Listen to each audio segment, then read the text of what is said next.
I think that's where the human content comes in. So if you picture the funnel, I mean, it starts off, you've got your awareness, consideration, conversion. Now, that's the bottom of the funnel. You've got your conversion, but you've got your loyalty and advocacy. So where does the pump and funnel come in?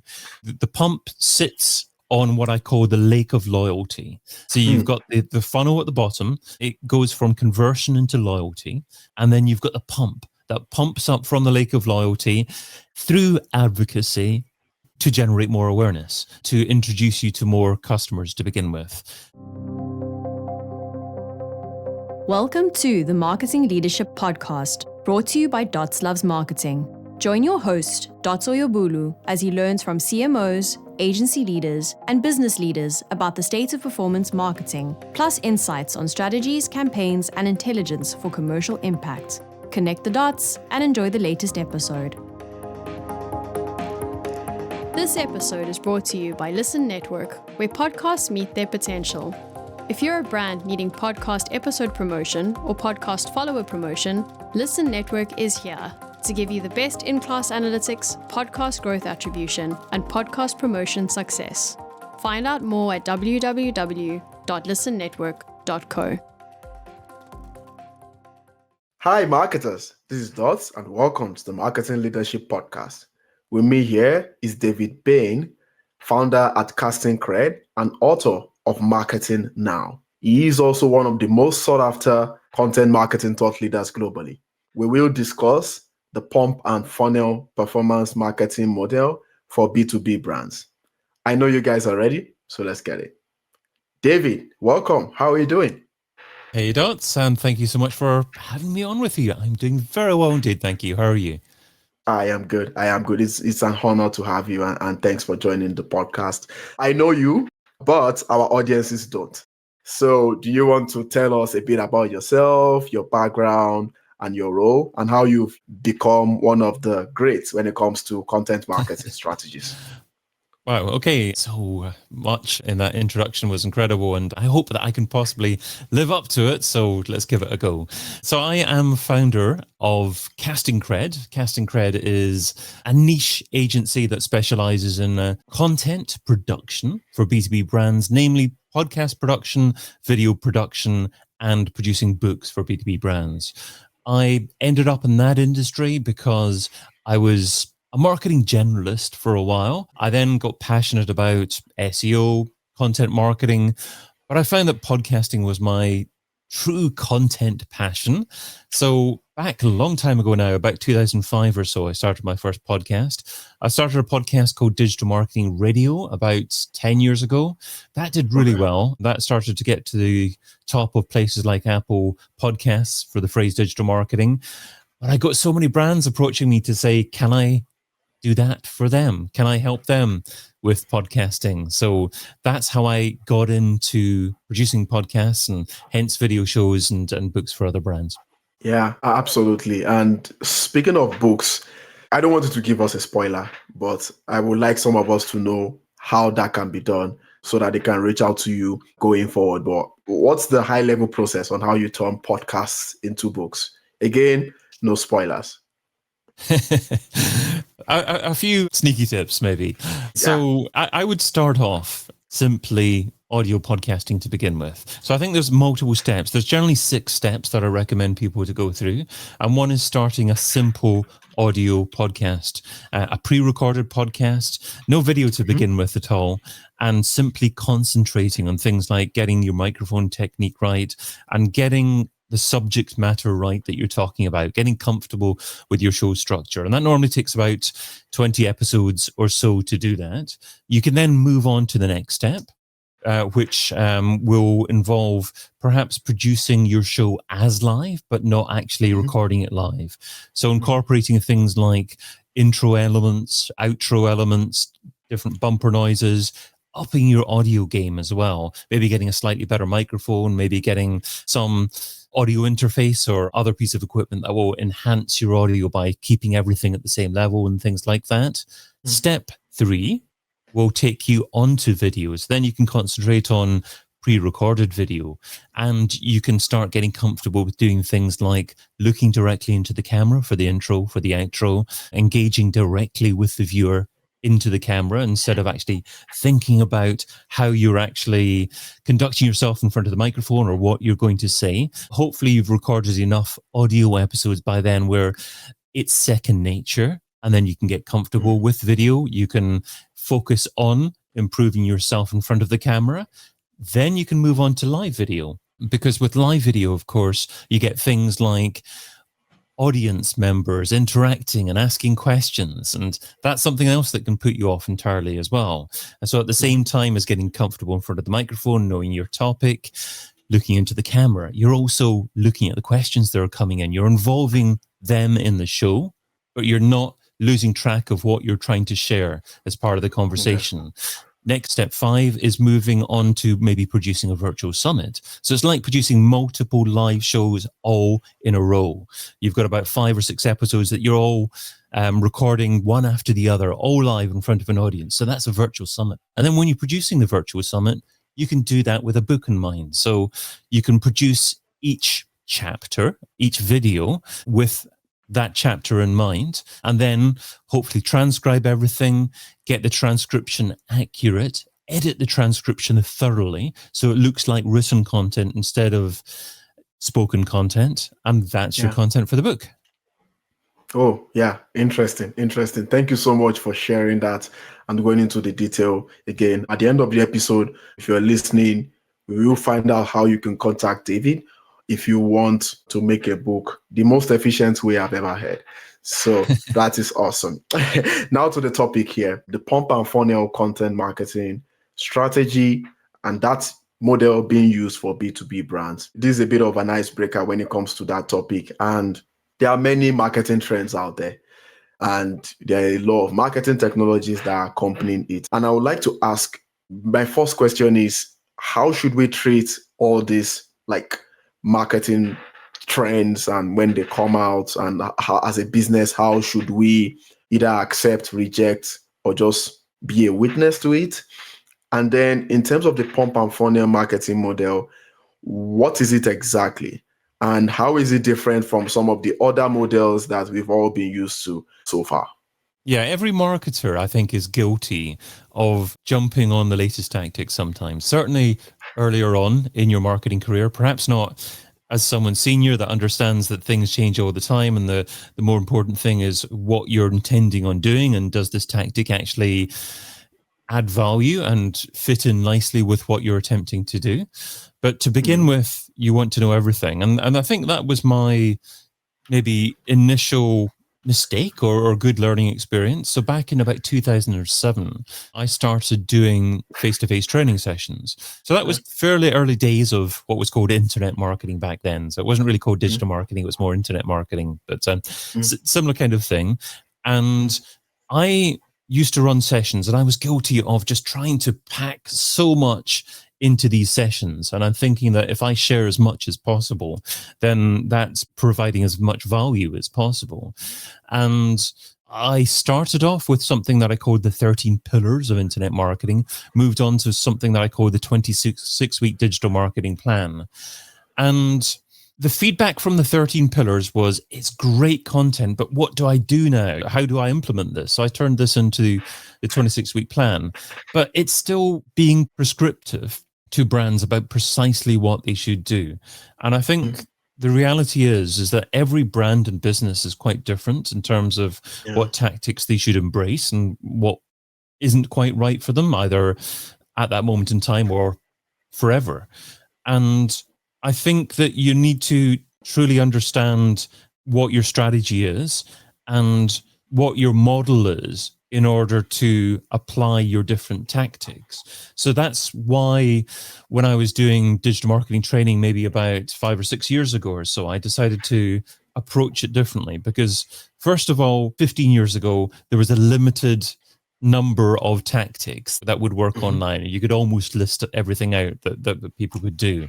But fast forward to about 5 years ago or so, digital marketing meant so many different things. It was impossible to incorporate everything in a training program. In fact, the last version of an online training program that I offered was me recording 24 hours of material, which was utterly ridiculous, but trying to incorporate everything and realizing after that, I can't do that again. It's impossible.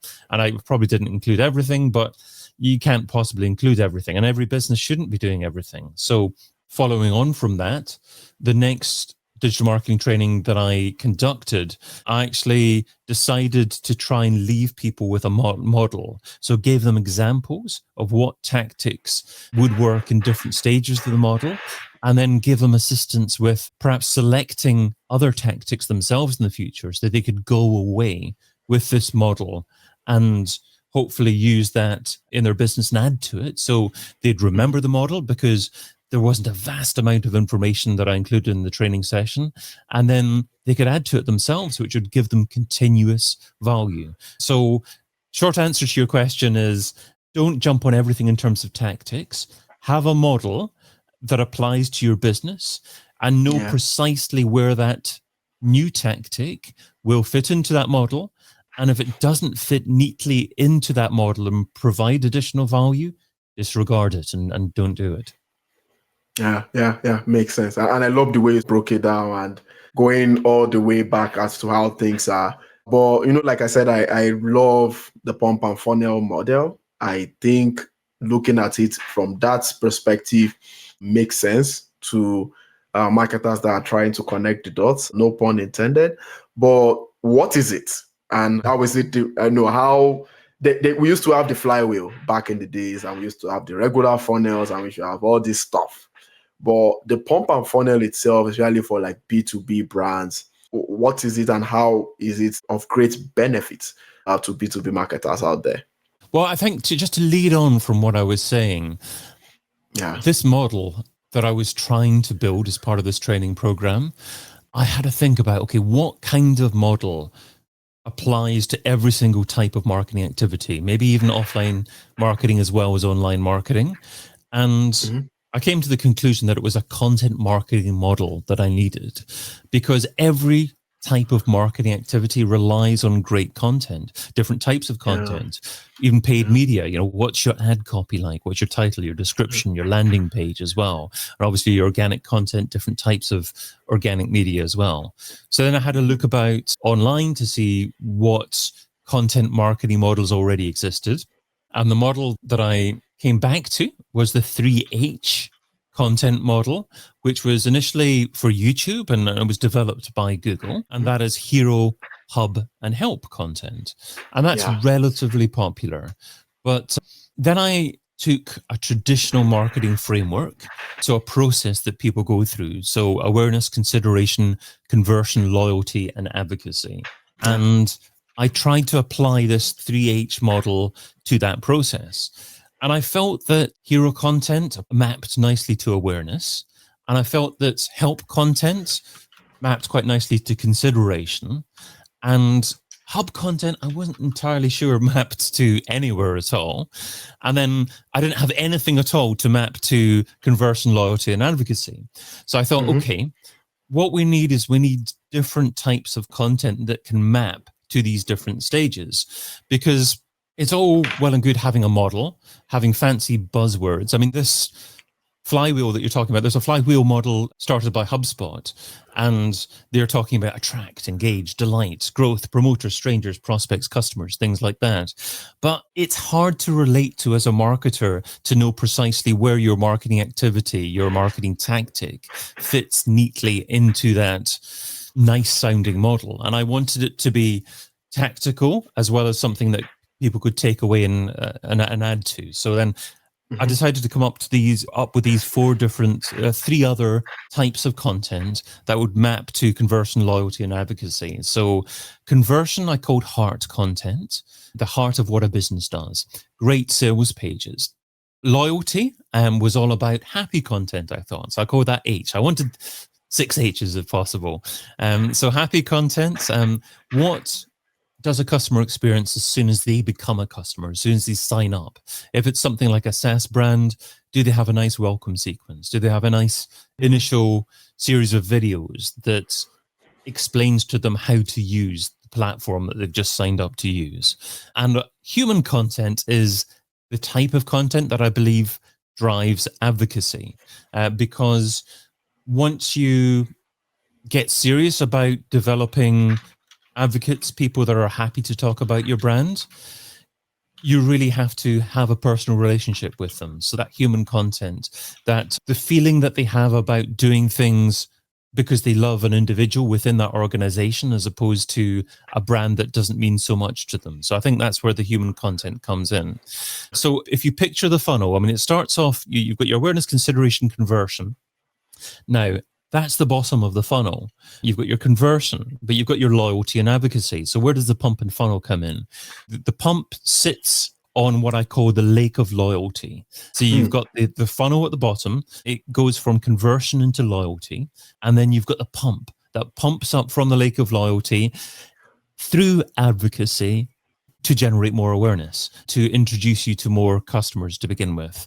So that briefly is that 5-step funnel that maps into the pump and funnel model, but also that sits on that is what I call the 6H content marketing model. So I mentioned hero mapping to awareness, help mapping to consideration, heart mapping to conversion, happy mapping to loyalty, and human mapping to advocacy. There's the one missing one there. There's the hub content. And I believe hub content, like this podcast, like this video series, actually sits outside the funnel, because if you're working in B2B, you typically have quite a long sales cycle. So what I think that people generally do is they discover you through that hero content.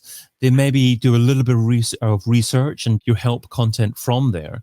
But if they're not ready to do business with you, then your podcast, your video series, your training series gives people an opportunity to keep your brand top of mind without you having to sell actively to them. And I think that's a wonderful use of a podcast. So not fitting directly into a funnel, but just outside. Yeah, demand gen, as some people would call it, a demand gen initiative. Yeah. Sure. Absolutely. Yeah. Hero content can do that. Hub content can do that. Yeah. As well. And I like what you did with regards to, you not only mentioned the funnel from a marketer's perspective, you mentioned the funnel from a customer's perspective. The awareness, the consideration, the decision, being a champion or being a loyalist, then being a champion. So, because that was going to be my next question. So having the 6 H's in terms of the content hubs, the content types or content categories, keying into each part of the customer's funnel, and also having us using this from our own perspective in terms of the kind of journey that they want to go. I know that when it comes to like breaking things down, there are other considerations like the decision-making steps of each B2B industry is different. How, say, for airlines, how airlines get clients is different from a decision-making steps and how long that takes from a SaaS company, and so on and so forth. And again, that's really, we can spend a day discussing decision-making funnels, but if you're listening, it's basically just doing as much customer research as possible and finding out what those decision-making steps are from the customer's perspective, tying that into their own funnel and connecting all the content types that David had mentioned here. And now they all fit together. Now, I would like you to talk a bit more, David, about the demand generation, the hub content, and demand generation in general. And when we are looking at, it's been trending nowadays. We have guys like Chris Walker talking a lot about it and saying lead generation campaigns don't work anymore. It should be demand generation campaigns. There's nothing wrong with the channel. There's something wrong with the content. And we have all these different B2B marketers just driving there's also like an angle of sales enablement with regards to what demand generation can do and so on and so forth. It's probably, this podcast episode is probably another repetition, but I would like to see your own perspectives in how we use marketing content to speak to audiences that have a common problem and us providing unique solutions to that problem with our marketing. Sorry, I hope it's not very confusing question. No, not at all. No, there are many different directions I could take the question, and I'm just contemplating which direction might be more valuable for your audience. I like the way that you recognize any angle. Yeah. Yeah, I like the way that you recognize that the core elements of the pump and funnel actually started with the customer. That this awareness consideration, it's not something that you create, it's something that the customer experiences. And your content that you provide is to assist the customer through that process that they naturally follow. And I think my key thought on demand generation is that it's all about ensuring that the customer finds the right piece of content at the right time that really serves their needs. And this content sequence, or the 6 different types of content that I've mentioned, will ensure that you've hopefully put in place the right content at the right time to people as they discover you and as they go through the experience with your brand. Because, for instance, if you don't have any help content, then it might be the case where you do a great job of building that awareness, of building that reputation as a business. But when they start searching for common questions in relation to what you do as a business, in relation to your industry, they might surface other brands and get distracted. They might end up going somewhere else. So before a brand spends any significant amount of money on paid advertising to generate that demand, it's absolutely essential in my mind that you do that content marketing audit to determine that you are serving those different types of content. So when customers reach that appropriate point in your funnel, you've got exactly to serve them what they require at that moment in time. Otherwise, you might lose them. Absolutely, you're right. And it's not very easy work. We might need to talk about some of the technicalities in executing all this and what your thoughts are around that. But you're right in terms of the strategy. Another content approach or another marketing approach is the account-based marketing model. And that has involved a lot these days. You're probably, not many people I've spoken to are aware of, for example, account-based podcasting, but I know you're aware of that. But there are other different areas of account-based marketing. And I would like to get your thoughts in general on how account-based marketing plays out in the pump and funnel content strategy model in terms of the basics. I'm going to be like a broken record here, because I think a lot of the failures of account-based marketing is not having the right content to share with the people at the right time. So account-based marketing is about obviously targeting niche companies that you've identified as well, but it's taking them to the point of discovering you to hopefully doing business with you. And that sales cycle could take a year or could take longer. If they're maybe sticking with the software example, if they're currently using some piece of software, they might be signed in to use a competitor for the next year or so before they can even consider you. So you've got to keep them interested over that period of time. And you don't want to be reaching out to people on a monthly basis, asking them the same old question: are you ready to do business with us? How's your life today, Mr. Prospect? Or asking some random boring question. Yeah. If you can get to understand what their challenges are, what their frustrations are, and knowing what kind of content that you can offer, and then blending them together to hopefully actually being there to assist them along the way, while subtly reminding them that your brand exists without overtly selling to them, then that's certainly going to enhance your conversion rates by enhancing the conversation on the way to hopefully doing business with you in the future. Yeah, absolutely. Again, you just crushed it with regards to that. And what I would like to say with B2B digital buying, or just B2B buying in general, or even B2C, is that customers are now aware. And we need to start to shift our thinking towards the trend that customers are now in control. Maybe 5-10 years from now, before now, it was us marketers in control, and it always looks like as if it's marketers that create the market. But as people like Rand Fishkin, formerly of Moz, now of Spactoro, mentioned, we need to start focusing on the clients because they determine the market. It's about their own needs. It's about the job that needs to be done and how we can use that to develop unique solutions that can help them to solve their needs, and that can also help them to expand in terms of expansion of needs. Again, we don't expand in needs, they do. And in those expansion, we can always make them advocates, make them loyalists, drive lifetime value, and make as much commercial value as we can, but not until we make content marketing right for us. Now, a few technical details, data-driven approaches, I would call it, when it comes to the execution. So I've been thinking about this. There are a lot of moving parts, David, I will not lie. And I will not be surprised if some of our listeners are not overwhelmed. But I know you have a very great way of doing this, knowing your pedigree in the content marketing space. So is there a way you use technology to test content, repurpose content, layer content, the right content for the right customers, and doing those at different touch points? Is there a way you do that with some level of automation, or even if it's just process optimization?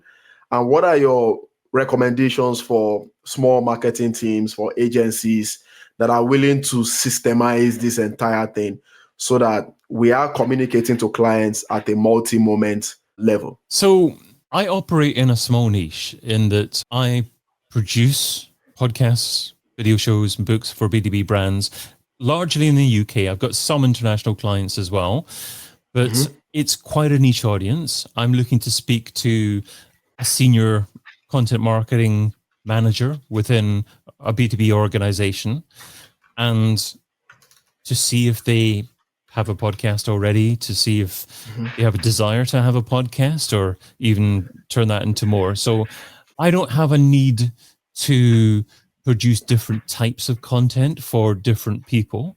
I can be very definitive in terms of the type of content that I produce. And I think that if you're marketing to multiple personas, then to a certain degree, you need to think like a niche business to every one of those personas and understand the products and services that you offer that is likely to appeal to that particular persona, and perhaps have a series of outreach efforts, a series of pieces of content, and perhaps an email marketing funnel that tailors content directly to that particular target audience.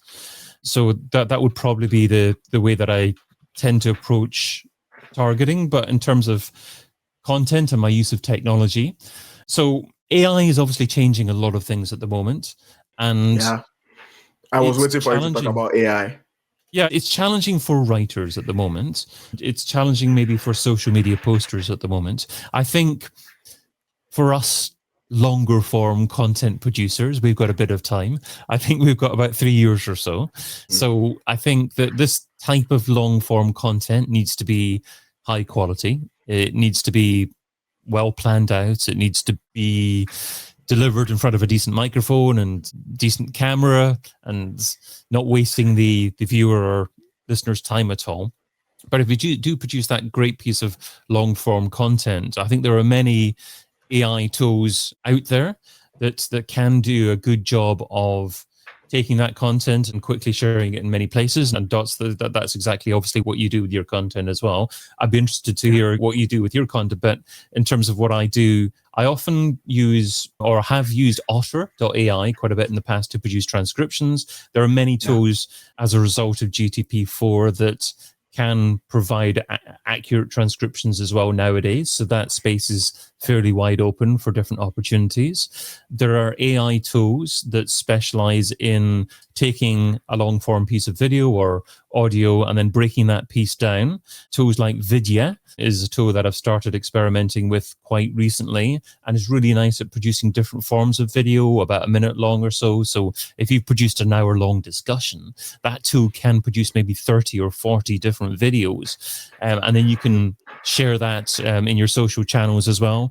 There's different social sharing services that I've done fairly manually over the last few years because I've focused more on servicing clients. Thankfully, I've had a few clients come to me, so I haven't had to do an awful lot of outreach over the last few years, but I'm looking to get back into the social media management game as well. And there are a few tools that I've been looking at. I can possibly find you the name of the tool if you would like, that I've intended to try. I'm just looking in my calendar at the moment as we speak, just to see if I can actually find the name of the tool. And it's Publer. Sure. So Publer.io is the tool that I intend to try and use, but I haven't actually used much. And that seems to be an AI-powered social media management tool. So you can take your videos from a service like video.ai and then put it into Publer, and they'll automatically generate social media posts for you and generate small text intros to that as well, and share that as well. So I think the key messages is you can probably use AI now for short form content that's been created as a result of your quality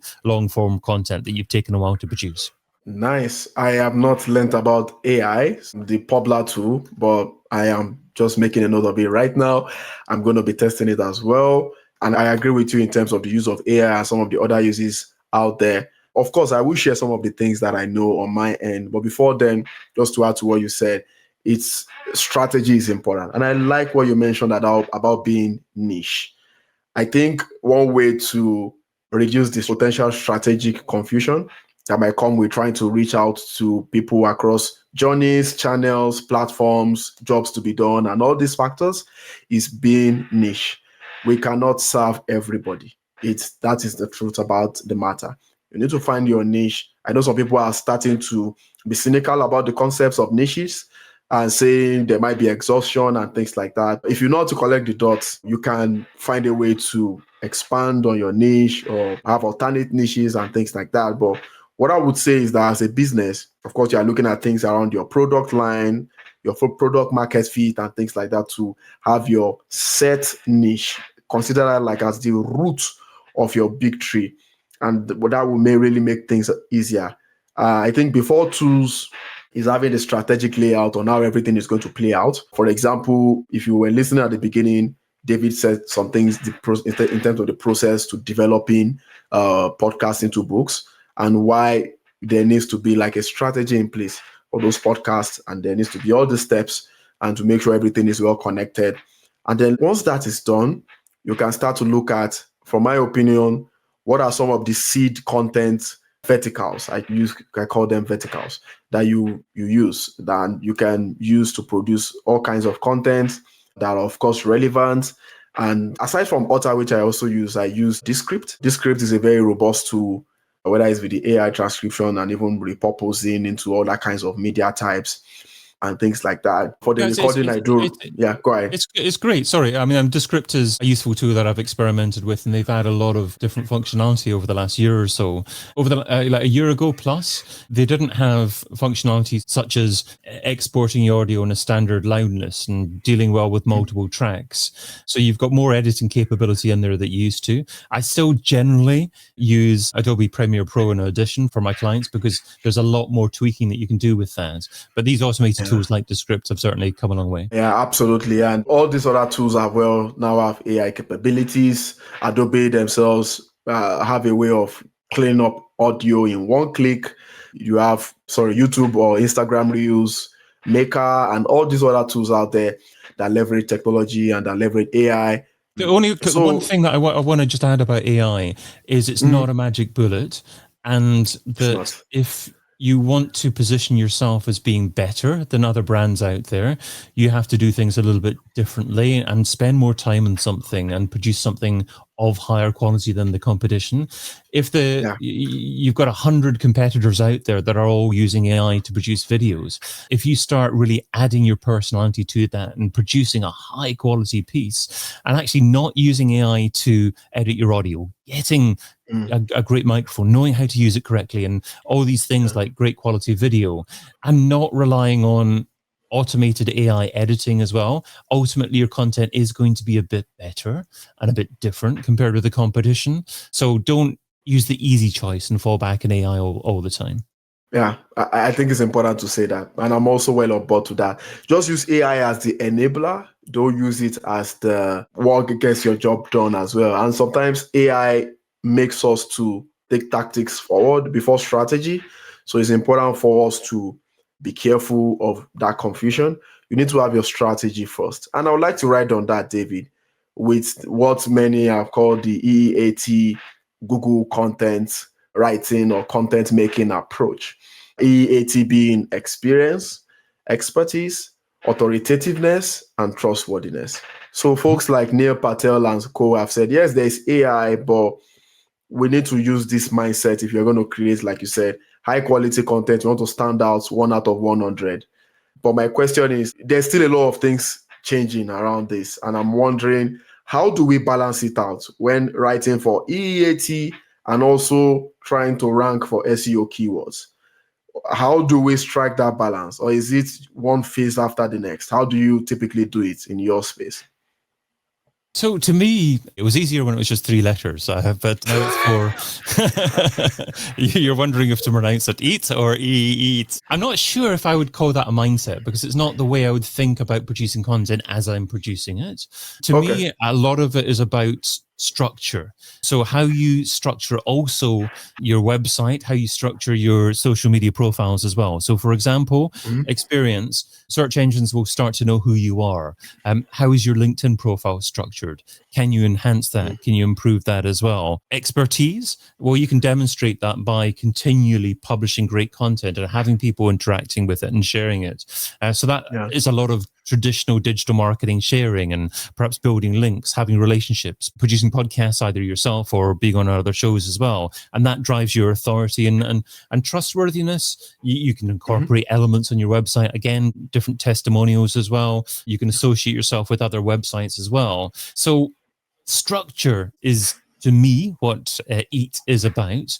And when you're producing the content, you're just aiming to produce a great high quality piece of content. When you're publishing it, you want to do things like add different elements to it that appeal to the search engines, such as having a lovely heading, having a nice summary to begin with, maybe having some different types of structure in there, such as bullet points as well, and different subheadings in there as well. And you're perhaps marking it up with some schema. So all that is structure of what you're doing as opposed to mindset to me. Oh, yeah, makes sense. So you want to think about some of the things that have been mentioned in terms of the tactical implementations on how you can make it work. But just as David said, it starts from having quality content and then you can structure it as you like. Quality content is not easy, but I think in this age where it's man versus machine, you're going to win with originality. One more question, David, before I let you go.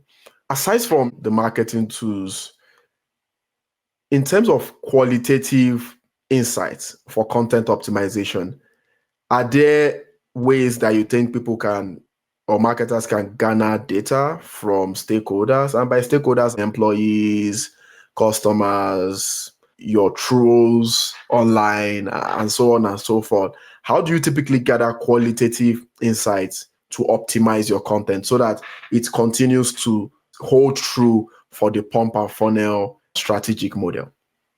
Sure. Okay. So it depends on the type of content that you're talking about there. The purpose of hub content is that so people discover you to begin with, they love the content and they follow through and perhaps subscribe to you or come back to you. So if that's your goal, then you can measure that by the percentage of subscribers. With your help content, the purpose of that is to assist people with the particular query or question that they've got. So how far are people scrolling on your page? How long are they spending on your page?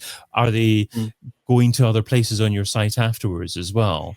And when they actually become a customer, can you incorporate perhaps some set of questions, just brief questions that tell you what content they engaged with when considering doing business with you, and what was it about that piece of content that made you appealing to them? You've got the hub content, the episodic content, the podcasting type content. So then it's a case of taking people who perhaps might have forgotten about you into reminding them that your brand exists. It's very hard to, I think, have a direct call to action from a podcast.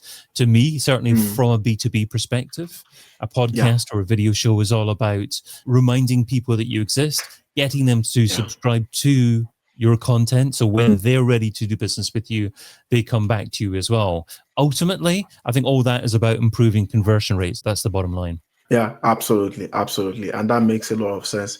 Many people talk about content marketing, but I am convinced that this is one of the most unique perspectives that we've had so far. And thank you so much for sharing your wisdom. And when it comes to the pump and funnel concept itself, I think is what people should take on going forward. I like what you said in terms of the pool of customer loyalty. I can't remember what you said there, but yes, the lake of loyalty. Yes, at the bottom. The lake of loyalty. Once you convert people, you don't want to lose them. You don't want them to drop out from being a customer because you've done all the hard work. So what are you doing in the lake of loyalty to encourage them to stay longer as a client? Yeah, absolutely. So where can our business leaders find you if they need help learning more about this, and if they also need help with your services and getting coaching? And you also want to mention your course as well, which I took prior to this episode. So yeah, please shoot. Sure. Okay. Yeah. I mean, I've got a LinkedIn learning course, which is an introduction to content marketing for B2B brands. You can easily find that on LinkedIn Learning. If you want to connect with me personally on LinkedIn, feel free to do that. David Bain, David Bain, and I should be easy enough to find there as well. So feel free to connect with me or just ask me a question on there. And if you're wondering about what my business does, then go to castingcred.com. Thank you so much for that. That's all for today, guys. Please see more episodes at dotslovesmarketing.com and subscribe to the Marketing Leadership Podcast on Apple, Spotify, and YouTube. Till next episode, connect the dots. Thank you for listening to the Marketing Leadership Podcast, brought to you by Dots Loves Marketing. There will be links to any resources mentioned in today's show notes. If you enjoyed this episode, please leave a 5-star review and be sure to subscribe so you never miss an episode. This episode is brought to you by Listen Network, where podcasts meet their potential. If you're a brand needing podcast episode promotion or podcast follower promotion, Listen Network is here to give you the best in-class analytics, podcast growth attribution, and podcast promotion success. Find out more at www.listennetwork.co.